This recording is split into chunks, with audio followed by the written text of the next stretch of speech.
Strip. If you really want to understand how coalitions work, perhaps you should visit other countries. But let's hear what Hafiz Ebrahim Moosa from the Palestinian Information Network has to say about this.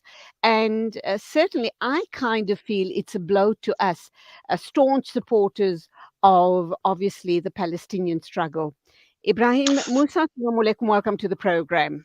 Wa alaikum salam wa rahmatullahi wa barakatuh, Julie, and shukran to you and Salam Media for highlighting this particular story. It's certainly a blowback, and the context in which this is occurring should not be overlooked, and that is the Patriotic Alliance has fashioned this visit, or has presented this visit in their communique as going to Israel on a learning experience.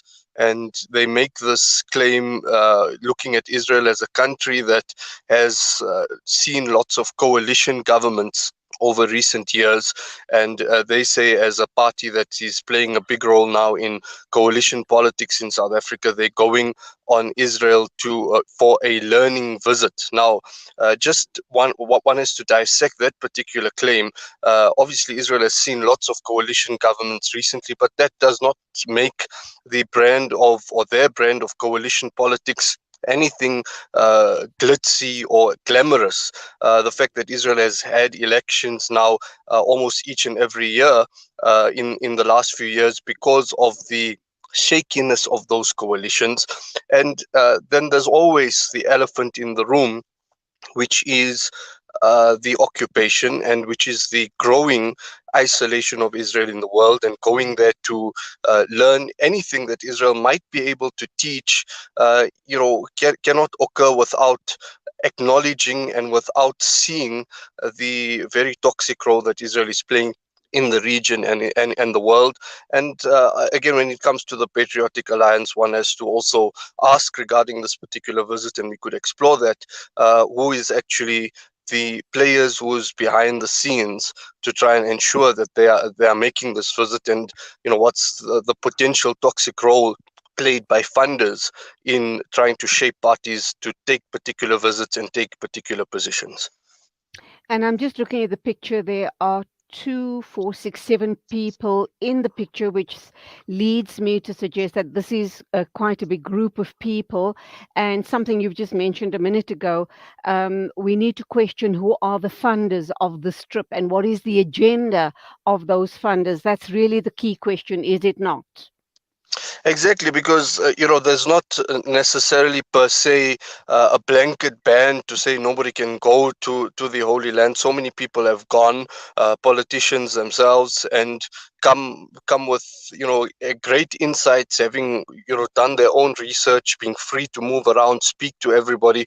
But there's a difference between going on with a genuine searching attitude and going prepared to be able to encounter the realities of occupation, versus going on a paid junket. Now, I don't have absolute evidence to say that this is a paid junket or paid Aspara trip, but all the indications are pointing to that particular direction. We have to just look at the kind of sentiments that have been put out by the Patriotic Alliance, and where do those talking points come from? A party that is very much not aligned, or very much disengaged from the Palestinian issue on a day-to-day basis.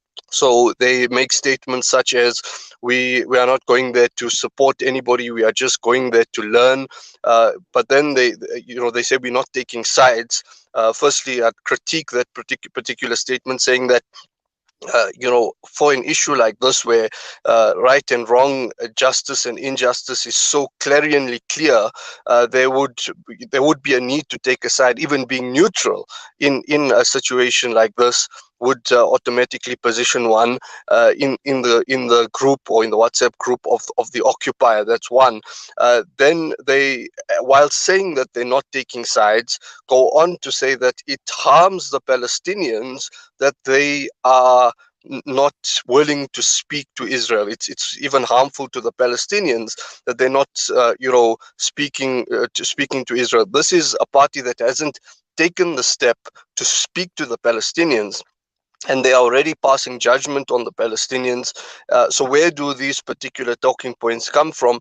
And then, as we go down the line, we see that this particular visit is going to allow these personalities to meet with the president of Israel. Obviously, it's a ceremonial post. It's not Netanyahu. It is the president, Isaac Herzog, but the man who just returned recently from the White House, meeting President Biden. They're going to meet senior people within the ruling coalition, the Likud coalition, as well as outside the Likud coalition. Who gets such access if it was just an ordinary working visit to the state of Israel? So I wouldn't know exactly who would who would be most instrumental in this visit. These kind of details are kept secret. But all the indications are pointing to that direction, Julie. And one other thing to look at, and just to throw this into the pot, you've got Rob Herzog, who's a very controversial person who's made very loud pronouncements on South African politics. He went to the extent of saying that he's thrown money at the Democratic Alliance. He's thrown money at Action SA. Aman Mashaba took him on that. You've also got him saying that he funded the Institute of Race Relations, etc. And he also tried to court the Patriotic Alliance. And he made a statement not too long ago saying that he glorified Orania, this whites only, Afrikaner only enclave in the Northern Cape. And he says that what they've done there is a kind of miracle, and it's a kind of miracle that is very similar to what has been achieved in Israel. So Rob Herzog is somebody who's been very gloating about Israel, somebody who's engaging in different political parties, been involved in the mess, in trying to bring the Patriotic Alliance closer to the DA with an intent to establishing coalitions. And it's then, again, no firmer evidence than this, but just to suggest that the PA, the Patriotic Alliance, very recently visiting Orania and being gloating about what they saw in Orania, and very soon thereafter visiting Israel. And there's a central figure who is kind of waxing lyrical about both of these situations, and is involved in the political pot through funding and trying to build coalitions. Perhaps that's where there's some smoke, there has to perhaps lead us to some kind of fire.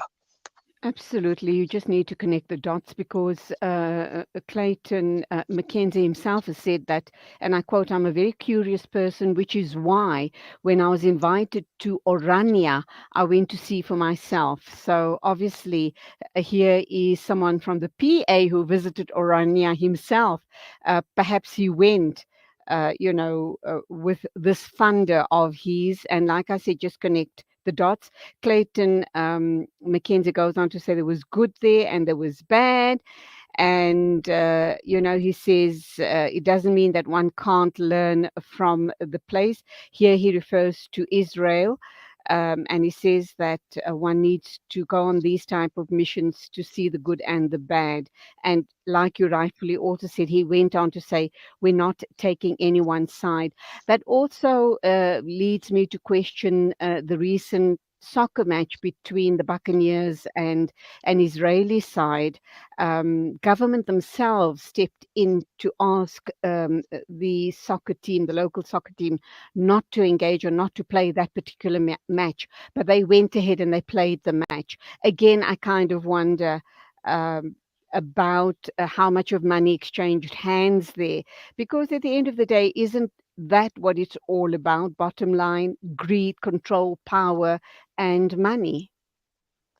It's actually quite lamentable, and it would be short-sighted of all these particular entities, whether it's Orlando Pirates, whether it's the Patriotic Alliance, to be able to be putting money ahead of principle, and that then paints a very worrying or disturbing picture of what could be laying ahead in South African politics, in terms of such parties who are presenting themselves as alternatives to now already be receiving potential handouts from from funders, and bringing those that kind of corruption into a already very toxic atmosphere within our politics locally. But it also speaks then, Julie, to the point you made earlier about, has anybody engaged with the PA? I think this has come out very, very suddenly. We just kind of received news towards the end of the weekend.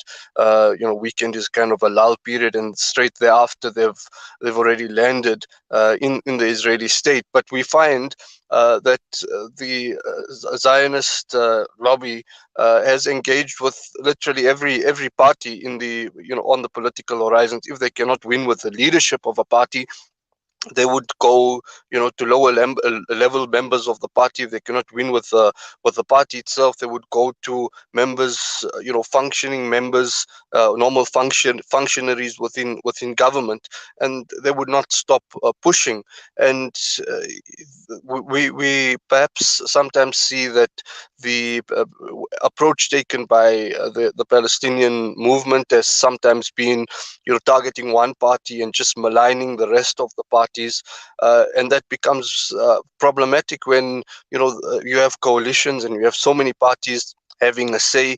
And even the smaller parties nowadays, as we could see in the coalitions in the city of Johannesburg, can flex their muscles way bigger than their representation actually demands. So there's a need to engage with all parties, and also beyond sloganeering and lambasting parties when they make these particular, ill moves, and just go after self-interest and self-interest. And we should be honest, so many of us just do pursue self-interest in so many things in our lives above all else. We need to make them more deeply understanding of the issues at bay, and particularly at this moment in time. If there's a threshold moment for the Palestinian movement, maybe people of other generations would see it differently, but I would say the moment is now. Netanyahu was denied a visit to the White House for 7 months because of the bad optics of him going to the United States of America, even though the U.S.-Israel relationship continues unabated. But it was seen as problematic for Netanyahu to be invited to the White House because of what he represents and the kind of people around him. We have the most right-wing government in Israel. We have the massacres in Jenin. We've got the settlers running rampage. We've got even the kind of image that Israel projected to its own and to the world as a democracy falling apart with its judicial reform crisis. We've got big human rights movements like Human Rights Watch and B'Tselem openly calling this as an apartheid regime. You've got the United Nations Special Rapporteur for the Palestinian territory saying that Israel has made all of Palestine one open air prison. So under such with so much overwhelming evidence, this obviously should be communicated to such groups, and the humanness of the suffering that is experienced by the Palestinians should be conveyed to them. And this should be a compelling reason why people should not do this out of principle and out of solidarity. So the battle doesn't end now. Even if the PA goes and there'll be these photo moments, and the Israeli lobby will be all over it, and it will be all over the Israeli media, when they come back, there's still the opportunity to engage with them and be able to allow them to see the bigger picture. Absolutely, and that's where we'll leave it. We'll try and keep the story alive, inshallah, when they get back and you start engaging with them. We need to have many more such discussions right here on Salam Media to further create the awareness of this very important issue. Ebrahim Moosa, Jazakallah for being with us and for the work and the heart and the soul that you and your team put into the Palestine Information Network. May Allah accept all your efforts. Assalamu alaikum to you. Barakallahu fiqh, Julie. Wa alaikum salam wa rahmatullahi wa barakatuh. Six after nine exactly, inshallah. In a minute or two, we'll be joined by our news correspondent, Zaid Jadwood. Please stay with us. And let me just remind you that we are still experiencing network problems, but we're doing our best to bring out a broadcast to you this morning in top spirits, inshallah. Stay with us.